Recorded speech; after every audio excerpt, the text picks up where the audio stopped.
Every child is unique and capable. Yes, every child belongs. And when love and support are stable, the results are happy songs. Let's celebrate inclusion and acceptance together. In a world where we all belong, every child can shine.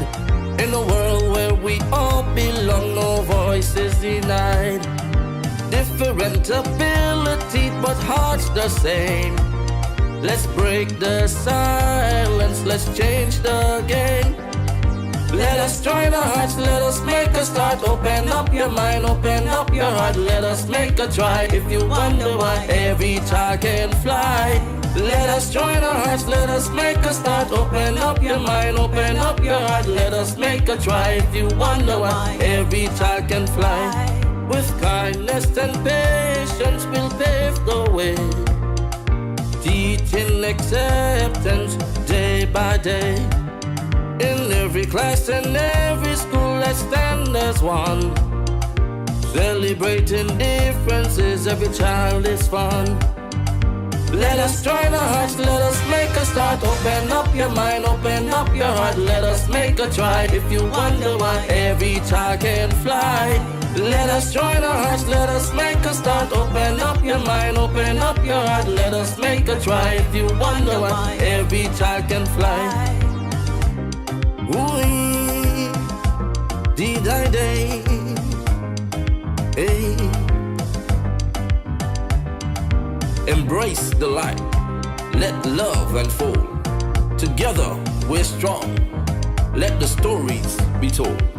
No more stigma, let's lift each other high. In our hearts, every child can fly.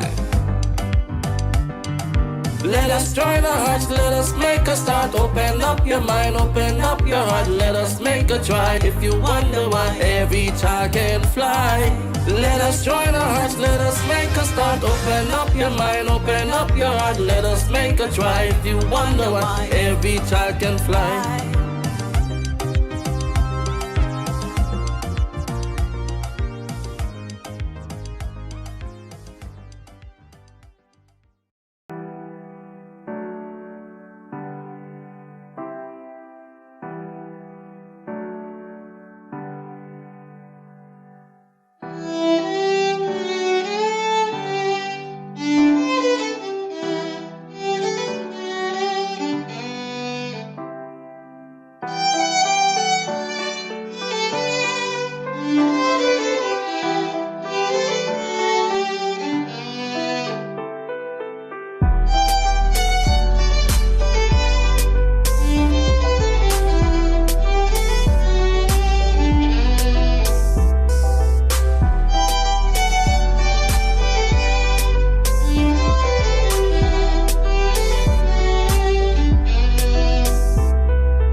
childhood education, St. Vincent and the Grenadines.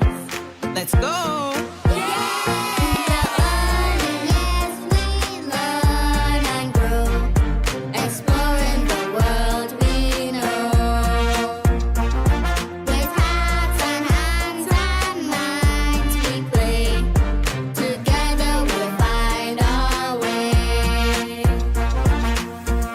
Childhood education, it's where it all starts. Nurturing young minds, igniting a spark. Through songs and stories, they learn and explore, creating a love for learning forevermore.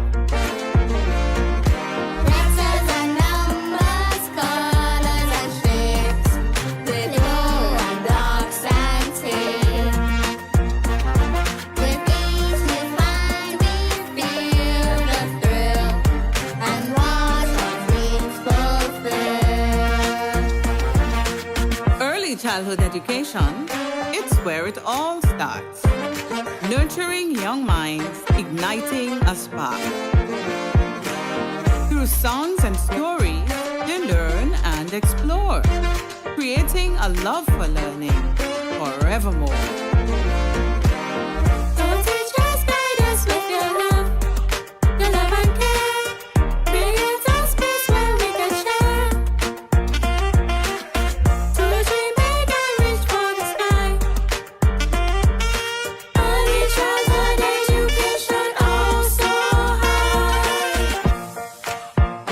Childhood education, it's where it all starts. Nurturing young minds, igniting a spark. Through songs and stories, they learn and explore, creating a love for learning forevermore. Celebrate the joy we share. Celebrate children everywhere.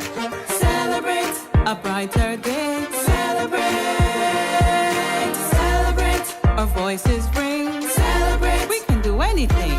Celebrate the early years. Celebrate, celebrate, celebrate, celebrate, celebrate, celebrate.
Every child is unique and capable. Yes, every child belongs. And when love and support are stable, the results are happy songs. Let's celebrate inclusion and acceptance together. In a world where we all belong, every child can shine. To this morning's opening session, I now invite you to stand for a short prayer and ask that we remain standing for the national anthem of St. Vincent and the Grenadines and the Oecs song.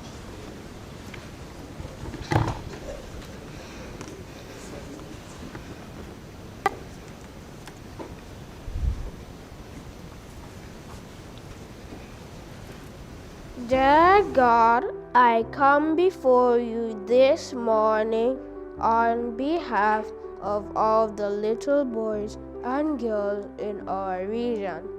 Thank you for the beautiful islands of the Oecs, and thank you for the pearl which helps children like me learn and grow. And as our leaders meet to make wise plans for us this week, Father, I ask you to bless them with bright ideas and good health and strength to work together like one big family. Bless us, guide us, and protect us today and always. Amen.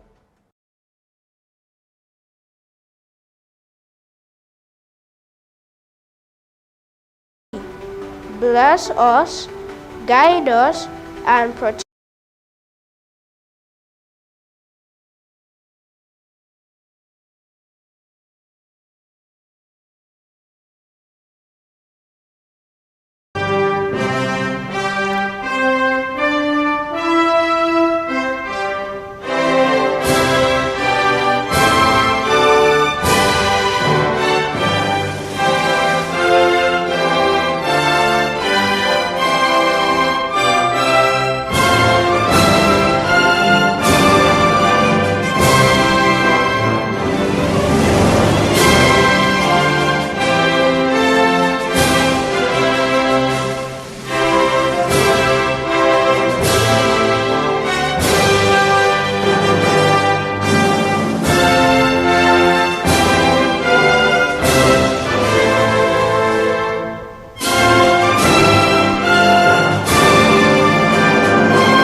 The Oecs song.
Please be seated. Please be seated, everyone.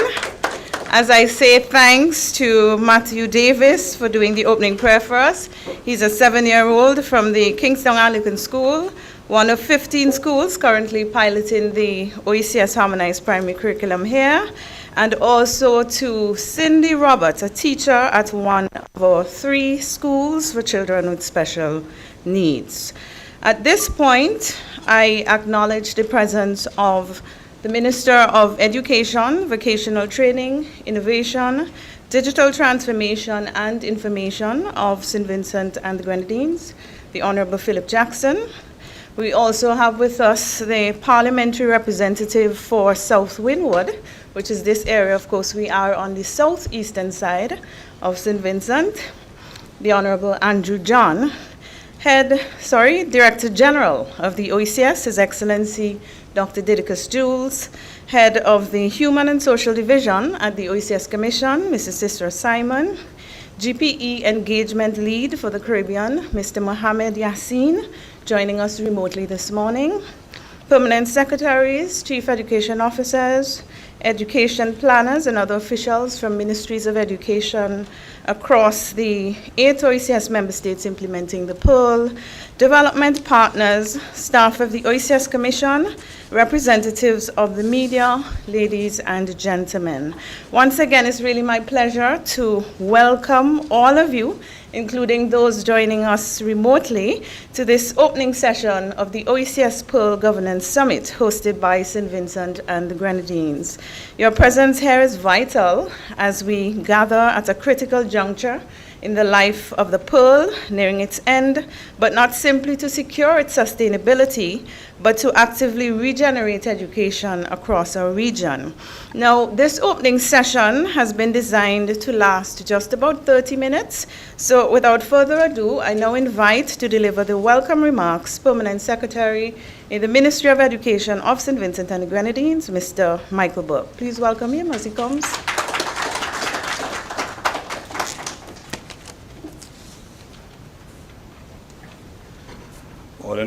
What all? I think that our mistress of ceremony neglected to mention that I was in welcome number 2 because she did welcome number 1. In the interest of time, please permit me to adopt the protocol, but to pay homage to the esteemed gentleman on the right, our esteemed Minister of Education, Honorable Philip Jackson, our esteemed Minister of Housing, Honorable, and I would say Brother Andrew John, and of course, Director General of the OECS, Dr. Didicus Jules, His Excellency, Dr. Didicus Jules, Permanent Secretaries, colleagues, welcome to paradise. The place that you have entered, I am certain that you would find difficulties in leaving, in exiting, because this indeed is paradise on earth. And if you look at the pattern of migration, you would see that there are more persons entering than persons leaving. But we are here for an important cause. We operate in an environment not of benevolent ambivalence, but an environment where our partners with vested interests in the development of education through acts of altruism have contributed within an OECS framework. We are big on regionalism in this country. We acknowledge that the success of our education system relies heavily on the input of our citizens, our people, our professionals. And this week of activities culminates very impressive work that was done under the OECS Pearl. And we don't have to look far to see that significant impacts have been made through resources available under the OECS Pearl. Pearl, as you may well know, the acronym stands for, colleagues, if you'd assist me, Educational Advancement and Relevant Learning. I just have to make sure that we're in the right room. But indeed, education advancement is possible if we work collectively, if we work in harmony, if we commit ourselves to that which is good and noble. The future is bright for our children. The future is bright for our citizens. Again, my task this morning is not onerous or arduous, but simple. Welcome to St. Vincent and the Grenadines. Welcome to this activity. Thank you very much, P.S. Burke, for your welcome remarks. And ladies and gentlemen, we now give you a taste of St. Vincent and the Grenadines. This is a song originally done by one of our musical icons, Alston Beckett Cyrus. Many of you may know him across the region for his popular hit, Teaser. But this morning, we hear St. Vincent, I Love You, performed by a past student of St. Vincent Girls High School, Genevieve McMaster. Enjoy.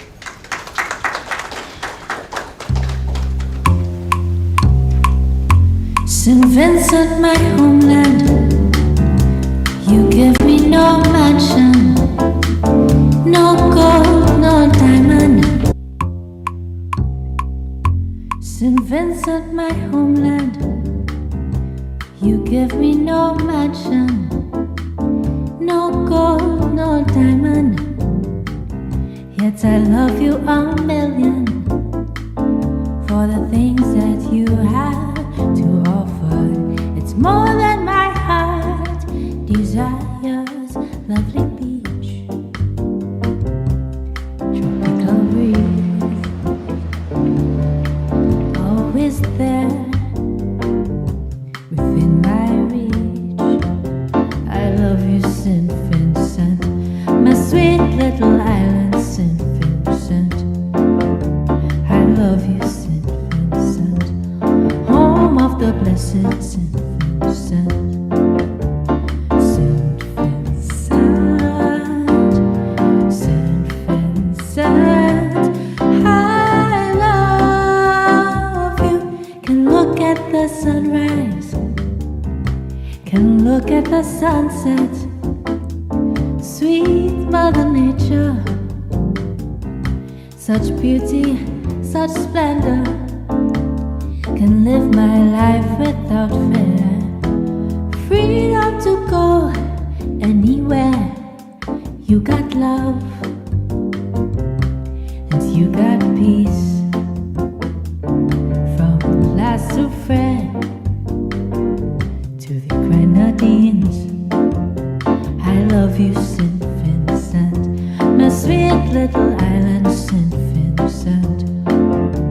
I love you, St. Vincent, home of the blessed St. Vincent. St. Vincent, St. Vincent, I love you.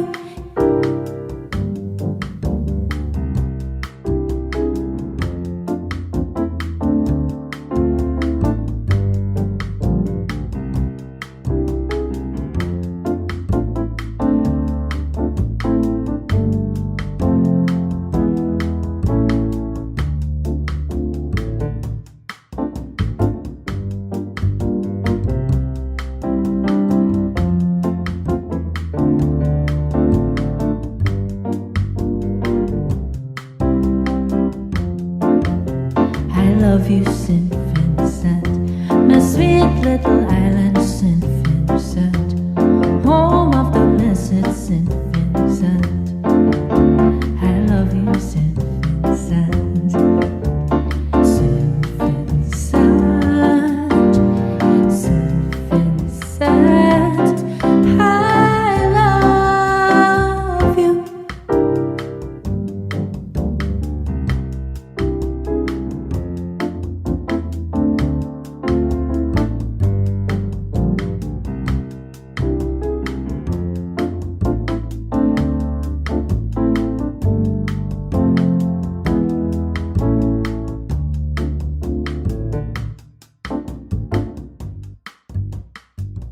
Madam Ceremonies, I wish to adopt the protocol.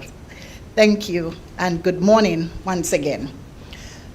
To most of us, the Caribbean Sea at night looks empty and still. But if you've lived in the region, you know the truth. The water is alive. One movement, one wave, and the whole sea lights up. It's a radiance that doesn't borrow from the sun. It's an internal energy, a glow that comes entirely from the life within. It is the same internal light that has guided the Oecs pearl. What began as a single grain of grit, born from our shared challenges and friction of our reality, has been transformed layer by layer through the steady currents of regional commitments into a gem of immense value. We are here in St. Vincent and the Grenadines at a moment of profound transition. A follow-up from the technical summit convened last month in Dominica, where our regional technical experts took that raw grit and polished it into the strategic recommendations we will explore over the next 3 days rather. This pearl is a miracle of internal transformation, proving that intelligence needed to solve our problems in the region does not need to be imported. It already resides within the region. It is shimmering, and it's within our borders. When you hold a gem, such as the pearl, this caliber, it's really something to cherish and to guard jealously. Our first instinct is always one of fierce, uncompromising, or should be rather, one of fierce, uncompromising protection. You recognize its rarity and its power to illuminate the path for our children. But a pearl, however significant, requires a setting worth of luster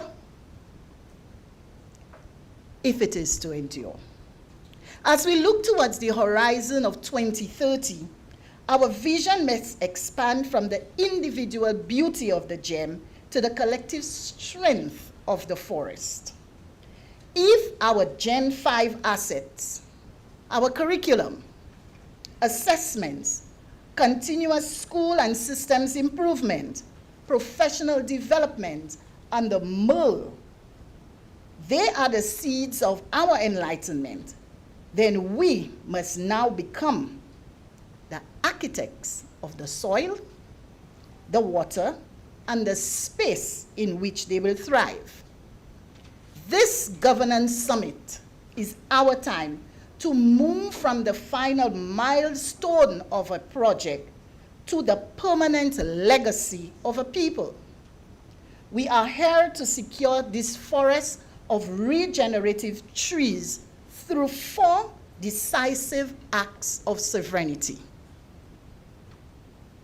First, we must ratify the policy and regulatory mandates. These are the legislative roots that will anchor our Gen 5 assets, ensuring they are not merely initiatives, but national standards institutionalized across Oecs member states. Second, we move to secure sustainable financing and resource structures. This is the water that sustains the forest. We are here to commit to the recurring national budget lines and human resource frameworks that will maintain our digital infrastructure and specialized roles long after the external gardeners have left the gate, long after you and I and others, we have left, we have moved on. Third, we must establish the governance and accountability protocols. This is the very structure of our forest. The regional committees and frameworks that will ensure our system improvement is continuous, evidence-driven, and shielded, importantly, shielded from fragmentation. So we must continue with all of our various communities of practice.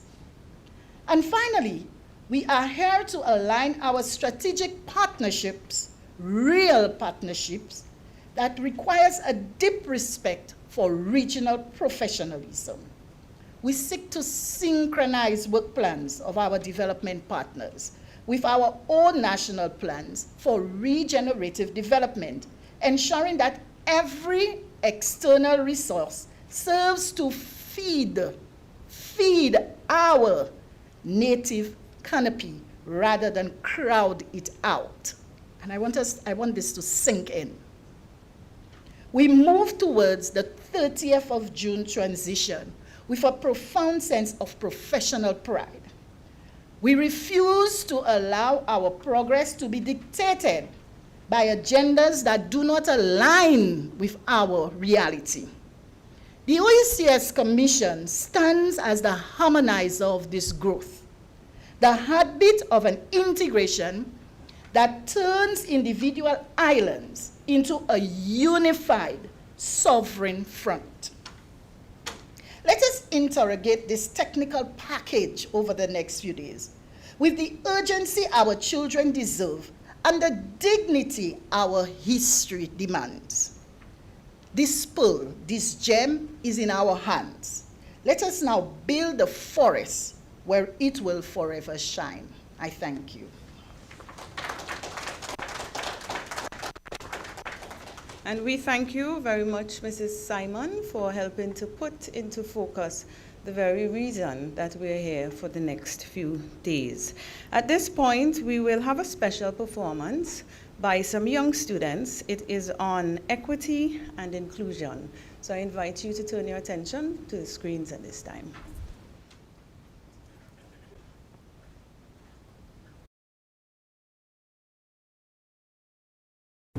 Equity and inclusion in early childhood development. Written by Kemisha Maurice Samuel. Good morning, one and all. Today, we gather to talk about something very important: equity and inclusion in early childhood development. Now I know those are big words, but let me explain in a way that even our youngest friends can understand. Imagine you have a big box of crayons. Each of them is different with its own color and shape. Just like people, we come in all colors, shapes, and sizes, and that's what makes the world so beautiful. But here's the thing, my friend. It's not just about having other colors.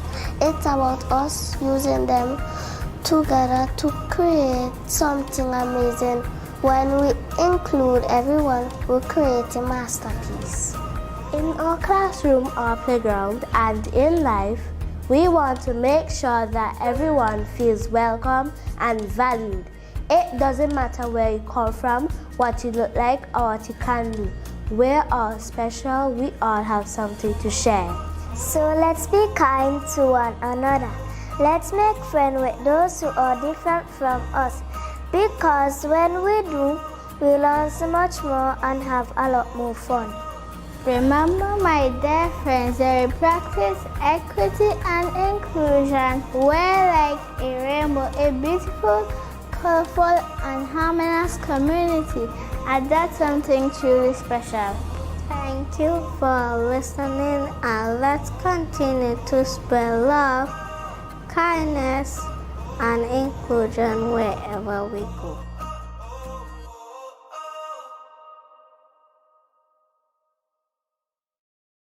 And small, but with a big message. Let's remember to spread equity and inclusion wherever we go. Ladies and gentlemen, at this time, we're very happy to have the GPE engagement lead for the Caribbean, who's joining us remotely via Zoom. So we turn our attention once again to the screens as we hear from Mr. Mohammed Yassin.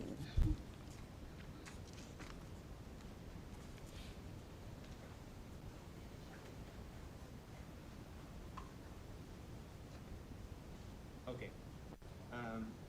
Good morning, everybody.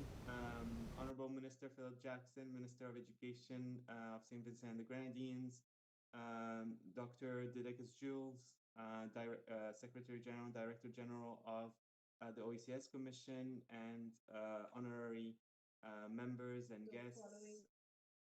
Hello? Yes, can you please hold a little while? We're not getting an audio. Minister of Education, Vocational Training, Innovation, Digital Transformation and Information present, after which we wrap up quickly and move right into the plenary sessions.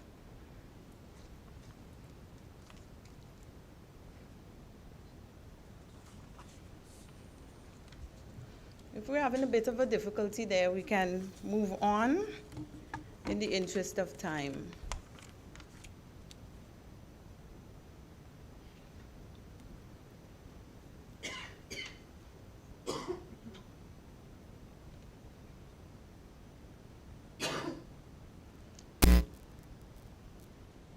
We want to say a special welcome to all those persons from across the OECS joining us online via several platforms. Of course, we have participants joining remotely on Zoom. We are also live on YouTube and several platforms on Facebook.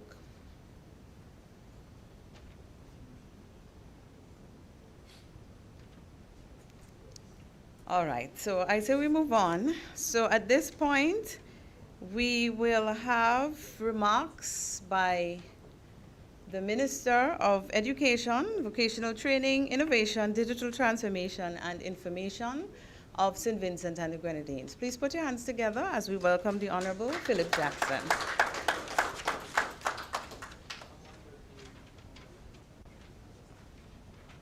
Thank you very much, Master of Ceremonies. You know, sometimes when you're playing cricket and you're not really padded up as yet, but somebody retired out and you have to come to the crease. Good morning, everyone. Welcome to St. Vincent and the Grenadines, the place to live, laugh, love, and leave a legacy. Speaking of love, if you're interested in that, Vincy men can cook the best goat water, and Vincy women can cook the best pilau and callaloo soup. So apart from the diversity of the beautiful physical landscape, the sea, the mountains, the turquoise water of the Grenadines, there's an abundance of love and laughter. And in that regard, I want to welcome you to paradise. It gives me great pleasure to address you for these few minutes. But first of all, let me recognize my colleague, Minister John, my colleague member of cabinet. You know, Minister John is the Minister of Housing, Informal Settlement, and Lands. And when you have such a portfolio, such a minister has to be one of your best friends. Yes. Also, the Director General of the OECS, Dr. Didekis Jules. Happy to see you again right in this same place, and then virtually recently our inaugural conference, CXC Conference on Education. And in that regard, I'd like to recognize the presence of Dr. Wayne Wesley, who is the Registrar and CEO of CXC. So welcome, Dr. Wesley. We were in Jamaica a few weeks ago, and the leadership, the indigenous leadership, and I know Dr. Jules, you'll be happy when I use the word indigenous leadership, I mean, autonomy and sovereignty. And the OECS and the CXC led very deeply on the question of technology like AI and how we are to prepare for it, articulate with it, and embed it in our institutional approaches, not just for teaching, but assessment and so on. Let me also recognize the head of Human and Social Division of the OECS Commission, Mrs. Cicera Simon, and Mr. Mohammed, who retired out, but I hope he gets back in the crease, with the GP engagement lead for the Caribbean.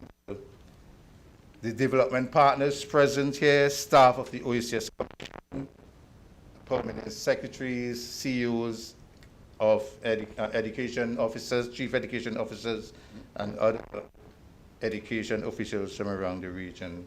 Welcome.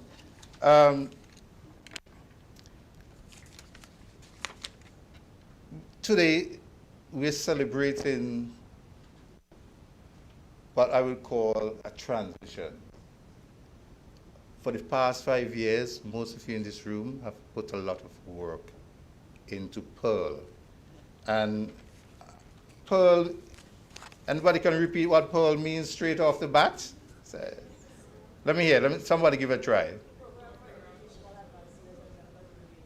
Yeah, I've been having trouble with acronyms for a long time, but Program for Educational Advancement and Relevant Learning, Pearl. And I guess it fits, to spell the word Pearl fits well into our Caribbeanness, the blue economy, a Caribbean Pearl, so it fits nicely. But I like to play around with notions and words. So I use all of the components of the acronym, right? And I'll switch it around a bit. Tell me if it still makes sense. So we can say the program for relevant learning for educational advancement. Still sounds good? Relevant learning for educational advancement. Okay, how about this one? Relevant education for the advancement of learning. Still makes sense? So it could have been any one of these, but Pearl sounds really nice. But why do I switch it around? Because teaching is really no longer about transmitting content, downloading content into students' head. It's really about teaching students how to learn. So I like the acronym REAL, R-E-A-L, Relevant Education for the Advancement of Learning, because ultimately the new paradigm of what we do is to create lifelong learners. Students who are able and engaged and motivated to find content wherever they are, and there are millions of sources of content, right?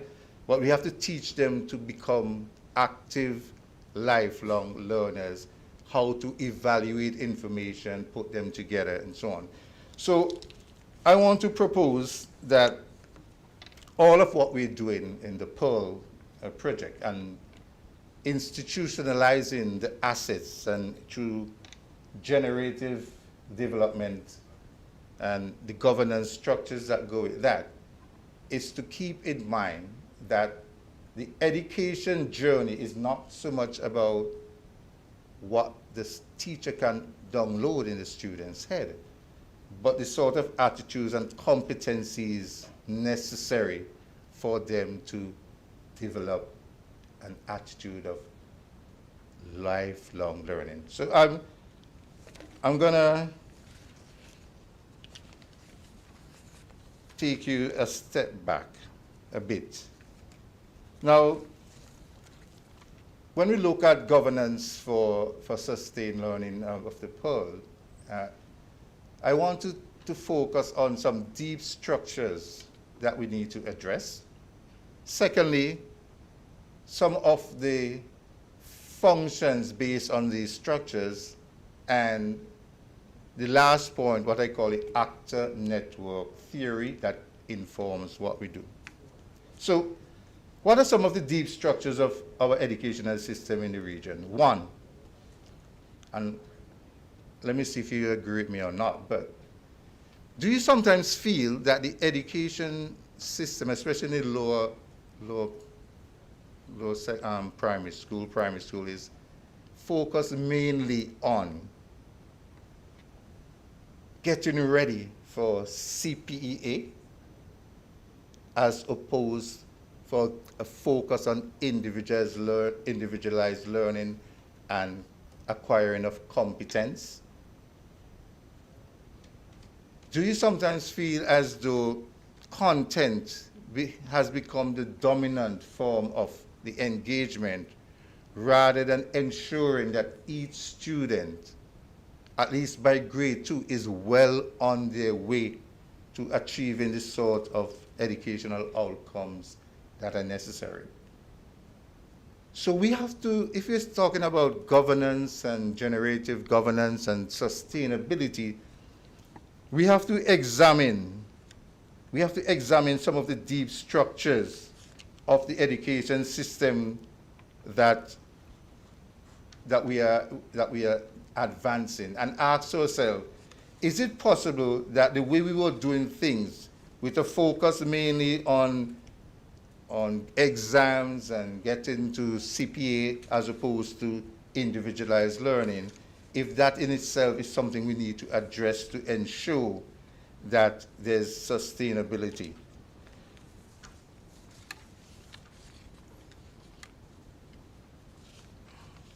Right, so in St. Vincent and the Grenadines, I know since 2021 in the implementation of the Oecs program, Pearl, this has contributed significantly to positively transforming the education landscape of St. Vincent and Grenadines and the region.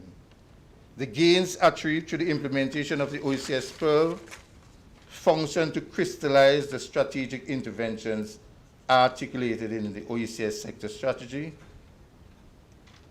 The program's primary focus is on the pre-primary and primary educational levels, with overarching goals borrowed from the Oecs education sector strategy guiding principle. That, and this is it, every learner succeeds through the provision of basic education.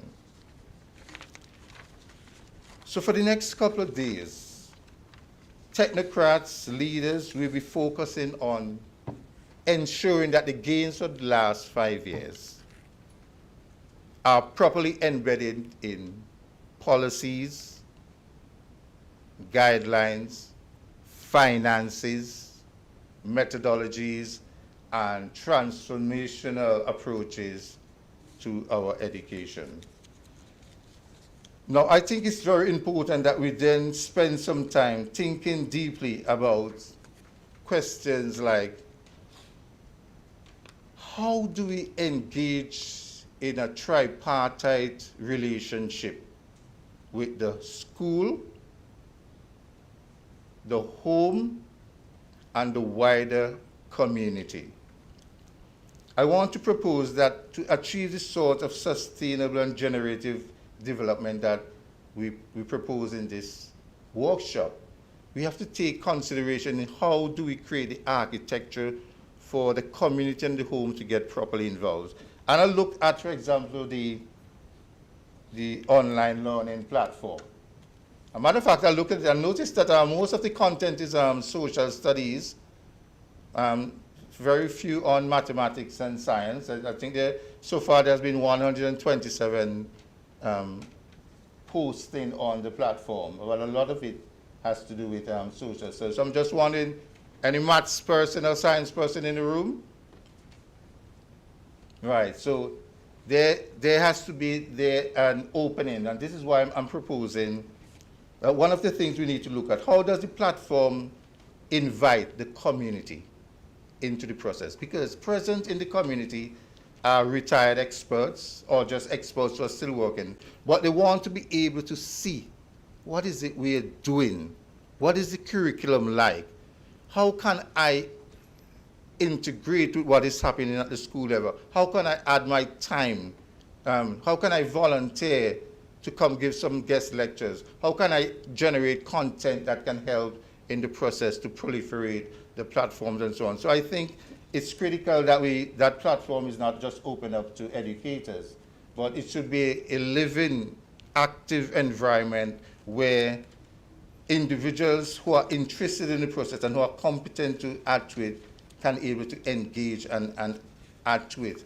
And so that the curriculum becomes a living, breathing document.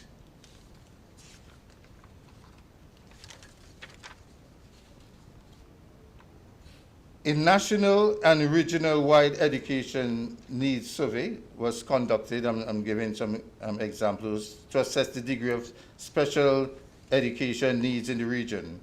The concept of inclusive education, and we have seen in the choral speech, was succinctly advocated under the Oecs Pearl, and assisted devices were procured and distributed.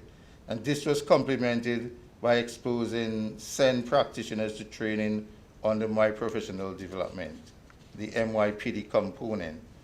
Now, speaking about the professional development component, it's, you know, sometimes we have a whole set of workshops, almost all through the year, and sometimes courses have to be juggled between attending them and trying to figure out what's going on. I think it's important that the content be made available so that you can have asynchronous professional development. So not only is it about workshops that you go to all through the day where you might find a hard time attending them because of the teacher's obligation in the classroom, but I want to suggest that they can, at their own pace, follow their professional development trajectories and pick and choose whatever is it they wish to do, so that they not feel as though they have to choose between the pressures of the classroom and their professional development. So as we spend the next couple of days here, my challenge to each of us is this. One, struggle to remember that at the center of the education system are the students' personal and individual learning journey. Remember that the issue is not just about attainments towards an exam, but competencies necessary for each student to feel actualized, so that by the time they get to grade 6 and into secondary school, they are fully ready to take on the challenges.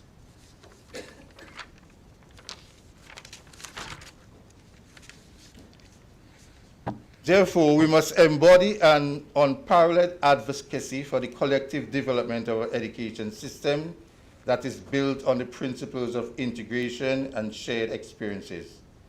Education opulence is concurrent to sound strategic policy interventions that are guided by data, and as we become bold explorers of these hidden treasures derived from a sustainable education model. Let future generations of educators, students, parents see that this week when we met in St. Vincent and the Grenadines, one, we fully own the education future of our region, and that we boldly advance the causes necessary for sustainability, generative development, and ensuring that students remain the center of what we do. Make bold decisions about budgets, about policies, about laws that are necessary. Send those bold proposals to the policymakers and let them know that this is what you believe in, this is what we are about, and let our policymakers make the hard choices to make the right type of investments to ensure that our students achieve their full potential and that the region is positioned to take its rightful place in the new digital modern economy. So thank you very much, and let me just acknowledge the presence of Minister Bruce and Minister Huggins. Thank you very much for your presence, and I want to wish you all the very best as you deliberate, and I pray that the results of your deliberation will leave a lasting legacy and ensure that the Pearl project has relevance, sustainability, and the ability to regenerate itself for many years to come. Thank you very much.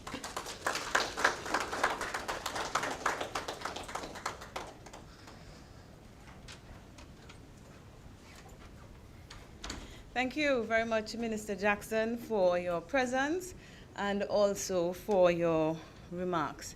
Ladies and gentlemen, we had a special entrance there. You saw two gentlemen, nicely dressed, walk into the room. So we welcome at this time, first, our new Minister of Agriculture, Forestry and Rural Transformation. He's the Honorable Israel Bruce. Please give me a round of applause. And we also have the Minister of Fisheries, Marine and Land Conservation and Climate Resilience, the Honorable Conroy Huggins. And when they came, I said, but ministers, we are nearing the end of the ceremony. They said, that's okay. We've just come to support. So we thank them very much for gracing us with their presence and for their support.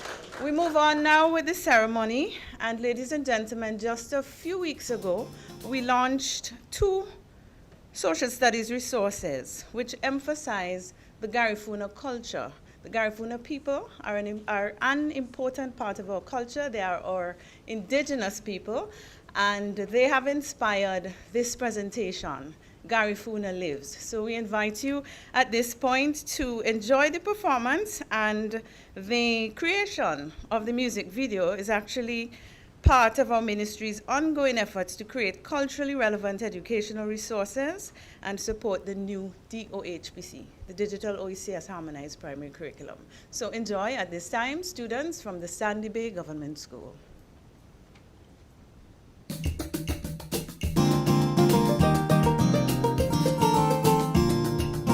Garifuna lives, Garifuna lives. We don't tell the whole wide world.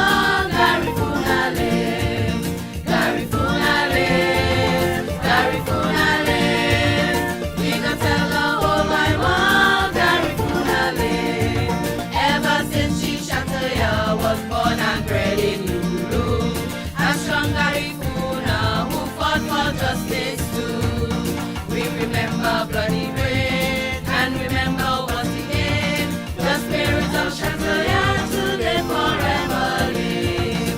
The spirit of Shataya today forever live. Garifuna lives, Garifuna lives. We gon' tell the whole wide world. Garifuna lives, Garifuna lives, Garifuna lives. We gon' tell the whole wide world. Garifuna lives. We hail Joseph Shataya as he your great grandfather. The spirit of love and care forever we will share. That day when he went to sleep was because he kept holy. The spirit of Shataya today will ever be. The spirit of Shataya today will ever be.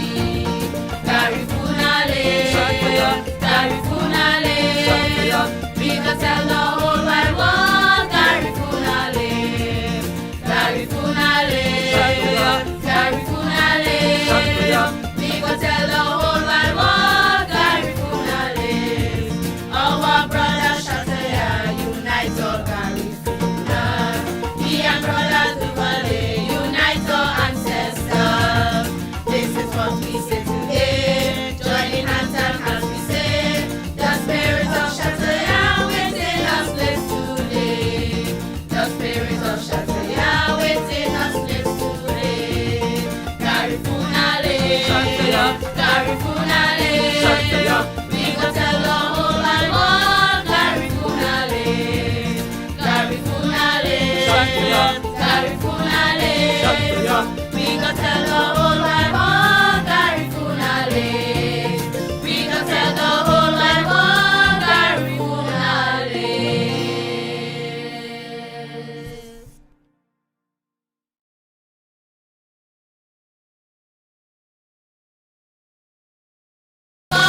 Garifuna lives.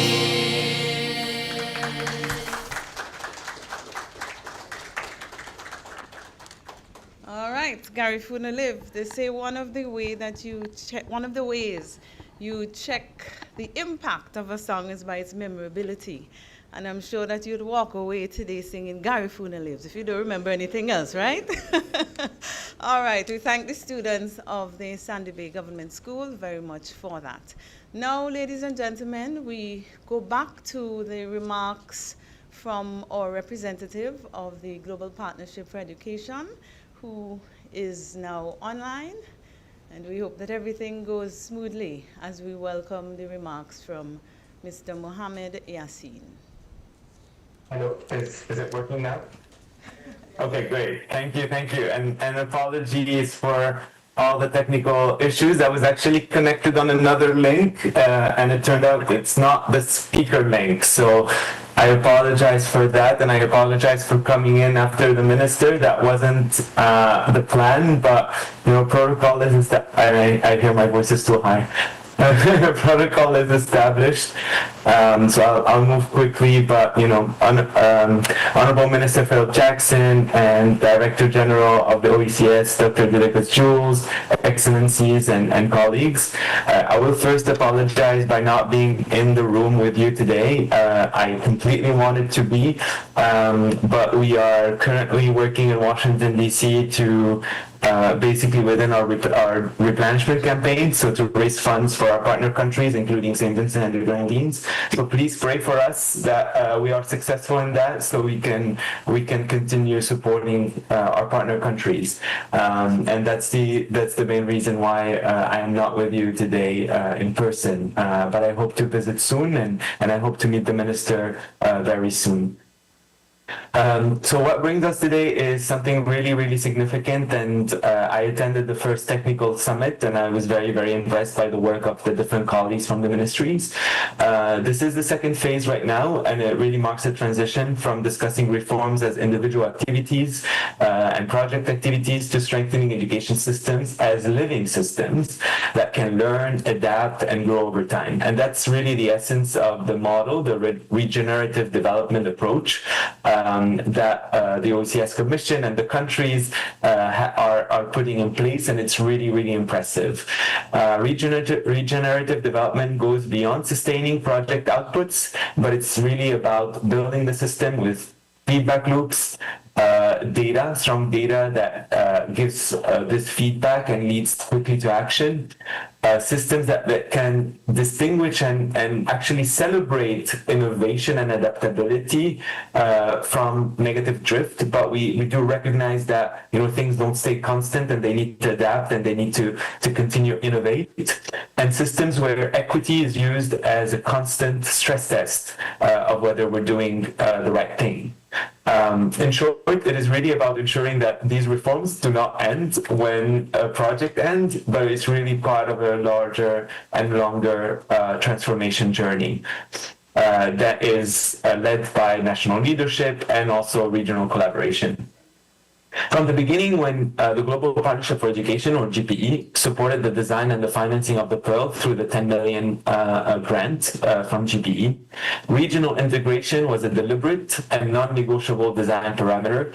And Dr. Dilekos Jules, who's in the room, will kind of attest to that and played an important role in that. Actually, Dr. Dilekos Jules was at the board of GPE and really stressed the importance of regional integration, and this is something now embedded in our DNA in how we work. So we will continue doing that. The program was built on the understanding that small states are stronger when they move together by sharing platforms, standards, data, learning, lessons learned, etc. And when regional institutions like the OECS Commission also play a central coordinating role, and now we are working with all the regional bodies, including CARICOM and others, so that we strengthen this regional integration. But the model with the Commission is really a very good model, and I would say the OECS is one of the most integrated regions in terms of education compared to other regions. So really kudos for that, and all the work that goes to make sure this is the case, because I know it's not easy. So big compliments to the OECS Commission on that. For those who are not familiar with GPE, our role is simple. We're a partnership and a fund We're a partnership that works to bring governments, partners, so partners including development partners, but also local partners, around a single country-led plan. Country ownership is at the heart of our model, and we build a partnership behind the country. We help align technical support, financing, and regional efforts behind national priorities. We support the national leadership, and we do not introduce parallel agendas. I know there's going to be a session with partners to kind of work on how do we work together and support national leadership. So we're going to play a role in connecting the pieces so systems can function more coherently and sustainably in an aligned way behind the government leadership. Today's discussions are therefore not about closing the Pearl project, which is, a project that is very dear to a lot of our colleagues from the ministries from the different countries. But it's really about advancing to the next phase of system maturity, where country ownership, regional coordination, and partner alignment come together to ensure reforms continue and are strengthened long after the Pearl.